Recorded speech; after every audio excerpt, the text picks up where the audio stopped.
Mutual fund investment করার সময় বহু ইনভেস্টররা এমন কিছু কমন মিস্টেক আছে যেটা কিনা করে ফেলেন। সেই মিস্টেকটার মধ্যে হচ্ছে একটু ভালো ফান্ড দেখলেই হঠাৎ করে কিনে ফেলা, 5 স্টার রেটিং দেখলেই সেই ফান্ডে ইনভেস্টমেন্ট করা, কিংবা কোনো স্কিম ধরুন খুব ট্রেন্ডে চলছে, ইউটিউবে প্রচুর ভিডিও বানানো হচ্ছে, সেই ধরনের স্কিমে হট করে ইনভেস্টমেন্ট করে রাখা। তবে আপনারা যারা ইনভেস্টমেন্ট করবেন একটা কথা কিন্তু সব সময় মনে রাখবেন, ভালো ফান্ড মানেই আপনার জন্য যে সঠিক সেটা কিন্তু নয়। তাই ইনভেস্টমেন্ট করার আগে অবশ্যই ভেবে চিন্তে তারপরে ইনভেস্টমেন্ট করবেন।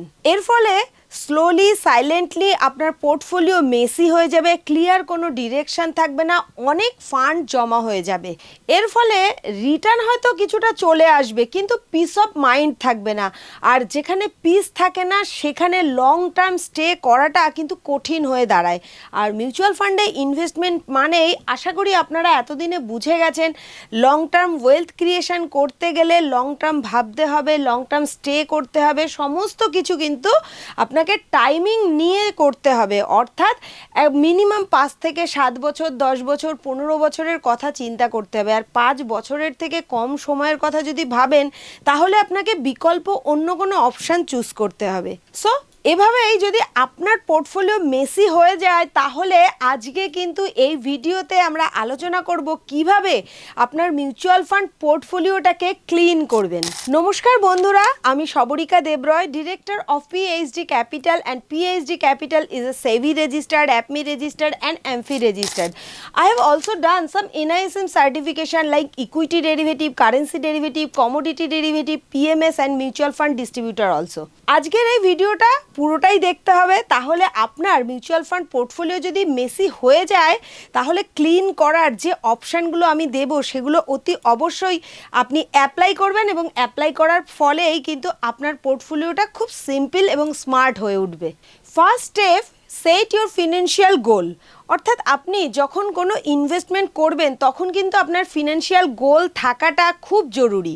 আপনার প্রত্যেকটা ফান্ডে ইনভেস্টমেন্ট করার আগে নিজেকে প্রশ্ন করুন যে সেই ফান্ডে ইনভেস্টমেন্ট করার পেছনে আপনার কোন ফিনান্সিয়াল গোলটা রয়েছে।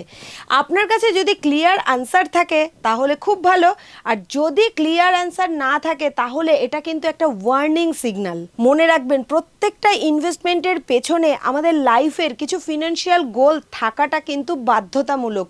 আপনার যদি ফিনান্সিয়াল গোল না থাকে আপনি কিন্তু লং টার্ম টিকে থাকতে পারবেন না। Step 2, short term versus long term goal. First স্টেপে আপনি তো ফিনান্সিয়াল গোল সেট করলেন, সেকেন্ড স্টেপে কিন্তু আপনার ফিনান্সিয়াল গোলটাকে দুটো ভাগে ভাগ করতে হবে। একটা থাকবে লং টার্ম গোল, একটা থাকবে short term goal. Long term goal হবে সেটাই যেখানে আপনার 5 বছরের বেশি আপনি ইনভেস্টমেন্ট করে থাকতে পারবেন, আর শর্ট টার্ম গোলের মধ্যে পড়বে যে গোলগুলো আপনাকে আগামী 5 বছরের মধ্যে ফুলফিল করতে হবে। কারণ আপনি যদি শর্ট টার্ম ইনভেস্টমেন্ট করেন অথচ ইকুইটি মার্কেটে ইনভেস্টমেন্ট করেন তাহলে ইকুইটি মার্কেট কিন্তু ভীষণই ভোলাটাইল এবং আনপ্রেডিক্টেবল। তাই ইনভেস্টমেন্ট করার আগে আপনার গোল কত বছরের সেটা কিন্তু জানাটা খুবই গুরুত্বপূর্ণ, তার উপরেই ডিপেন্ড করে আপনাকে ফান্ড চুজ করতে হবে। Third step, fund selection. এখানে রুল ভীষণই সিম্পল। আপনি যখন শর্ট টার্ম গোলের জন্য ফান্ড সিলেক্ট করবেন তখন অবশ্যই আপনাকে ডেট ফান্ড চুজ করতে হবে, আর আপনি যদি লং টার্ম ইনভেস্টমেন্টের জন্য ফান্ড চুজ করতে চান তাহলে আপনাকে ইকুইটি ফান্ড চুজ করতে হবে। কারণ আপনি যদি শর্ট টার্মের জন্য ইকুইটি ফান্ড চুজ করেন তাহলে সেটা কিন্তু একটা অতিরিক্ত রিস্ক নেওয়া হয়ে যায়, যেখানে আপনার প্রিন্সিপাল যে মানিটা সেই প্রিন্সিপাল মানিটাও কিন্তু একটা রিস্কি জোনে চলে যেতে পারে। আর আপনি যদি লং টার্ম ইনভেস্টমেন্টের জন্য কোনো ডেট ফান্ড চুজ করেন, ডেট ফান্ডে ইনভেস্টমেন্ট করেন, তাহলে লং টার্মে যে কম্পাউন্ডিং গ্রোথ সেই গ্রোথ কিন্তু আপনার থেমে যেতে পারে। তাই ইনভেস্টমেন্ট করার সময় আপনাকে এই টাইমিংটা এবং ফান্ডটা সঠিকভাবে সিলেক্ট করতে হবে। Next step, how many funds you needs to invest. অর্থাৎ আপনি ইনভেস্টমেন্ট তো করবেন, কত বছরের জন্য সেটাও ঠিক করলেন, কোন ফান্ডে ইনভেস্টমেন্ট করলেন সেটাও ঠিক করবেন, কিন্তু এবার আপনি কটা ফান্ডে ইনভেস্টমেন্ট করবেন সেটা জানাটাও কিন্তু ভীষণ প্রয়োজন। একটা সিম্পল রুলস মনে রাখবেন, সব সময় একটা ইনভেস্টমেন্ট গোলের জন্য কিন্তু 2টো কিংবা 3টের বেশি ফান্ডে যেন ইনভেস্টমেন্ট করবেন না, কারণ অতিরিক্ত ফান্ডে ইনভেস্টমেন্ট করলে সেটা ট্র্যাক করাও আপনাদের পক্ষে কষ্টকর হয়ে যাবে এবং সঠিকভাবে সেটাকে ম্যানেজ করাটাও কিন্তু কষ্টকর হয়ে যাবে, কারণ এক্ষেত্রে দেখা যাচ্ছে ওভারল্যাপিং হয়ে যাওয়ার চান্সও থাকে। এছাড়া অতিরিক্ত ফান্ড মানেই যে আপনার রিটার্নটা অতিরিক্ত হবে এরকম কিন্তু কোনো ব্যাপার নয়। সব সময় আপনার পোর্টফোলিওকে সিম্পল রাখার চেষ্টা করবেন, কারণ সিম্পল পোর্টফোলিও কিন্তু স্মার্ট পোর্টফোলিও। এবারে আমি একটা ছোট্ট উদাহরণ দিয়ে আপনাদেরকে বলতে চাই যে কেন লং টার্মের জন্য আমাদের ইকুইটি ফান্ড চুজ করা উচিত। ধরুন আপনি একটা বাড়ি করতে চান 8 বছরের মধ্যে, তো যখনই আপনার একটা সময়সীমা নির্ধারণ করে ফেললেন যে 8 বছর আপনি ইনভেস্টমেন্ট থাকবেন, তাহলে এক্ষেত্রে 8 বছর মানেই কিন্তু আপনার ইনভেস্টমেন্ট গোল কিন্তু লং টার্মে চলে গেল। এবার লং টার্মে আপনি যখন ইনভেস্টমেন্ট করছেন তখন যদি ইকুইটি ফান্ডে ইনভেস্টমেন্ট করেন, সেক্ষেত্রে ইকুইটি মার্কেটে কিন্তু একটা ভোলাটিলিটি হয় চরম লেভেলের, বাট সেই ভোলাটিলিটি কিন্তু যখন আপনি লং টার্ম ইনভেস্টমেন্ট করে থাকবেন, সেই লং টার্মে ইকুইটি ফান্ডের যে ভোলাটিলিটি, এই ভোলাটিলিটিটাকে হ্যান্ডেলিং করার জন্য কিন্তু যথেষ্ট সময় থাকে, যথেষ্ট সময় সে পেয়ে যায়, তবে গিয়ে দেখা যাচ্ছে আফটার 7 ইয়ার্স একটা খুব ভালো রিটার্ন জেনারেট করতে পারবে, যেটা কিনা আপনার 8 বছরের সময় গিয়ে আপনাকে খুব ভালো রিটার্ন দেবে এবং আপনার যে ইনভেস্টমেন্ট গোল সেই গোলটা পরিপূর্ণ হতে সহযোগিতা করবে। কিন্তু আপনি যদি অন্যদিকে শর্ট টার্মে চিন্তা ভাবনা করেন যে আপনার 4 বছরের মধ্যেই হয়তো আপনি বাড়ি করবেন, তো সেই 4 বছরের মধ্যে আপনি বাড়ি করতে গিয়ে হয়তো আপনি শর্ট টার্মে ইকুইটি মার্কেটে ইনভেস্টমেন্ট করলেন, তো ইকুইটি মার্কেটে ইনভেস্টমেন্ট করার পরে দেখা গেল যে আপনি মোটামুটি প্রথম যে 3 বছর সেই 3 বছর খুব ভালো রিটার্ন জেনারেট করেছেন, কিন্তু চতুর্থ যে বছর, যে বছরে আপনার উইথড্র করার সময় আসবে, রিডিম করার সময় আসবে, ঠিক সেই সময় দেখা গেল স্টক মার্কেট কারেকশান করেছে, হয়তো 30% নেগেটিভে চলে এসছে মার্কেট। সেই সময় আপনি যদি উইথড্র করেন, আপনার যত যা ইউনিট রয়েছে সেই ইউনিটটা যদি আপনি রিডিম করেন, তাহলে মার্কেট ক্র্যাশ করার অর্থ ন্যাপ পড়ে যাওয়া, আর ন্যাপ পড়ে যাওয়া মানেই কিন্তু আপনার ইনভেস্টমেন্টে অনেকটা লসের সম্মুখীন হওয়া। সেক্ষেত্রে আপনার যে বাড়ি তৈরির গোলটা রয়েছে সেই গোলটা কিন্তু ভীষণভাবে প্রভাবিত হবে, অর্থনৈতিক দিক থেকে আপনি কিন্তু একটু ভেঙে পড়বেন। তো এই কারণেই শর্ট টার্ম ইনভেস্টমেন্টের জন্য আমরা সবসময় বলি যে আপনার প্রিন্সিপাল অ্যামাউন্টটার সেফটিটা ভীষণ দরকার। ক্যাপিটাল প্রোটেকশন যদি আপনার না থাকে তাহলে শর্ট টার্মে আপনার মানে ওয়েলথ ক্রিয়েট তো দূরে থাক, উল্টে আপনার লস হতে পারে। তাই অবশ্যই এই ডেট ফান্ড এবং ইকুইটি ফান্ডের যে সিস্টেমটা, যে কখন কোন সময় কোন ফান্ডে ইনভেস্টমেন্ট করা উচিত, এটা আপনার ফিউচার যে গোল সেই গোলের উপর ডিপেন্ড করে তবে ডিসিশন নেওয়া উচিত। আপনি যদি কোনো অ্যাডভাইজারের কাছে জিজ্ঞাসা করেন যে কোন ফান্ডটা আপনার জন্য বেটার হবে, তখন দেখুন কোনো অ্যাডভাইজারই কিন্তু আপনাকে বলতে পারবে না আপনার জন্য কোন ফান্ডটা বেটার। যে ফান্ডটা আপনার জন্য বেটার সেই ফান্ডটা কিন্তু আমার জন্য বেটার নাও হতে পারে, কারণ এই ফান্ড যে সিলেকশন এটা কিন্তু ডিপেন্ড করে আমাদের ফিনান্সিয়াল গোলের উপর, টাইম হরাইজনের উপর। এবার আমরা কতটা রিস্ক নিতে পারবো, কতটা রিস্ক অ্যাপেটাইট আমাদের আছে, সেই সমস্ত বিষয়গুলোর উপর কিন্তু ডিপেন্ড করে একটা ফান্ড সিলেক্ট করা হয়। অনেকেই আমাদের ইউটিউব ভিডিওর কমেন্ট সেকশনে এসে কমেন্ট করেন যে আমরা অমুক ফান্ডে ইনভেস্টমেন্ট করেছি, সেই ফান্ডটিকে আমাদের জন্য পারফেক্ট। তো বন্ধুরা, আমি আপনাদেরকে একটা কথাই বলতে চাই যে ইনভেস্টমেন্টের দুনিয়ায় কোনটা কার জন্য পারফেক্ট এটা কখনোই আমরা কারোর ফিনান্সিয়াল গোল, তার রিস্ক অ্যাপেটাইট, তার টাইম হারাইজন সেগুলো না জেনে কিন্তু কখনোই আমরা বলতে পারি না আন্দাজে যে হ্যাঁ এই স্কিমটা আপনার জন্য বেটার, আপনি এই স্কিমে ইনভেস্টমেন্ট করুন।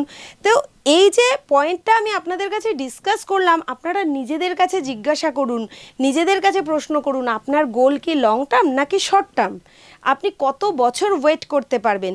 তো সব সময় চিন্তাভাবনা করবেন যে টাইম পিরিয়ডের জন্য আপনারা ইনভেস্টমেন্ট করবেন, সব সময় সেই টাইম পিরিয়ডের 1 বছর আগে থেকে আপনারা কিন্তু রিডিমের প্ল্যানিংটা করবেন, কারণ স্টক মার্কেট কখন কারেক্ট করবে, কখন স্টক মার্কেটে ক্র্যাশ আসবে, এটা কিন্তু আনপ্রেডিক্টেবল একটা ঘটনা। তো সেক্ষেত্রে এটা আমাদের দেশ দুনিয়ায় যত বড় বড় ফিনান্সিয়াল এক্সপার্টরাই থাকুক না কেন, তারা কেউই কিন্তু আগে থেকে বলতে পারবে না। তো সেই কারণে আপনার যে ফিউচার গোল, সেই গোলের 1 বছর আগে থেকে আপনার প্ল্যানিং করতে হবে যে কিভাবে আপনি সেই অর্থটা অন্য কোনো ফান্ডে, সেফটি ফান্ডে শিফট করবেন। এবার আপনি যদি লং টার্মের জন্য ইনভেস্টমেন্ট করার ডিসিশন নিয়ে থাকেন, তাহলে অন্ততপক্ষে আপনার পোর্টফোলিওতে একটা লার্জ ক্যাপ রাখবেন, একটা মিড ক্যাপ রাখবেন। কারণ লার্জ ক্যাপ এবং মিড ক্যাপ যদি রাখেন, তাহলে দেখা যাচ্ছে আগামী দিনে লং টার্মে গিয়ে আপনি ভালো কম্পাউন্ডিং রিটার্ন জেনারেট করতে পারবেন। এরপর আপনি যদি ভোলাটিলিটি সহ্য করতে পারেন, তাহলে স্মল ক্যাপেও ইনভেস্টমেন্ট করতে পারেন, বাট তার যেন পার্সেন্টেজটা অবশ্যই কম হয়। অন্তত 25% আপনি স্মল ক্যাপে ইনভেস্টমেন্ট করবেন, আর বাকি 75% লার্জ ক্যাপ এবং মিড ক্যাপে ভাগ করে ইনভেস্টমেন্ট করবেন।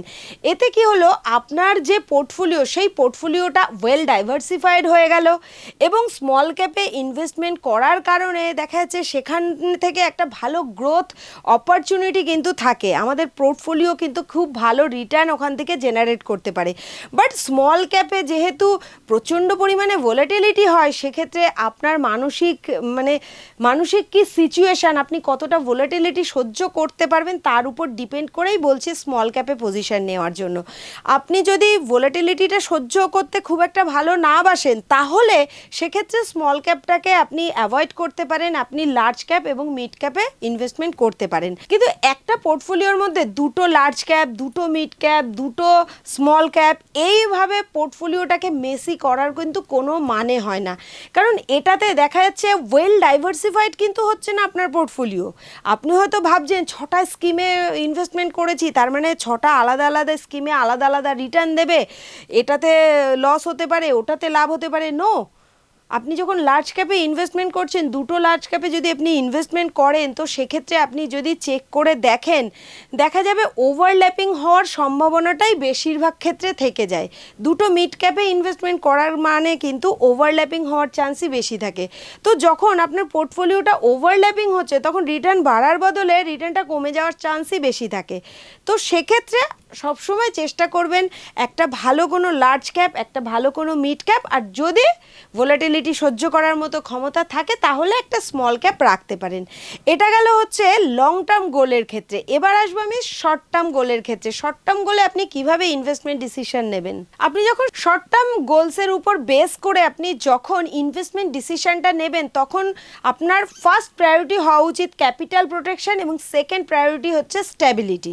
এই কারণেই শর্ট টার্ম গোলের জন্য বেশি সুইটেবল হচ্ছে ডেট মিউচুয়াল ফান্ড এবং শর্ট ডিউরেশন যে ফান্ড আছে সেটা, এবং লো ভোলাটিলিটি ফান্ডে। এক্ষেত্রে কি হয়, শর্ট টার্মে ইনভেস্টমেন্ট করলে আপনার মানিটা সেফ থাকে। ইকুইটি মার্কেটে অতিরিক্ত ভোলাটিলিটির কারণে যেমন অতিরিক্ত রিটার্ন জেনারেট হতে পারে, আবার অতিরিক্ত কিন্তু লসও হতে পারে। তো শর্ট টার্মে সেই লসটাকে আপনি কিন্তু হ্যান্ডেল করতে পারবেন না। লং টার্ম হলে যেটা কিনা আপনি সময় পেয়ে যাচ্ছেন, সেই সময়ে আপনি কিন্তু আপনার লসটাকে রিকভারি করার টাইম পাবেন, ভোলাটিলিটিটাকে হ্যান্ডেল করার টাইম পাবেন। তো সেক্ষেত্রে আপনাকে সব সময় মনে রাখতে হবে যে শর্ট টার্মের জন্য এই ধরনের মিউচুয়াল ফান্ডে ইনভেস্টমেন্ট করতে পারেন।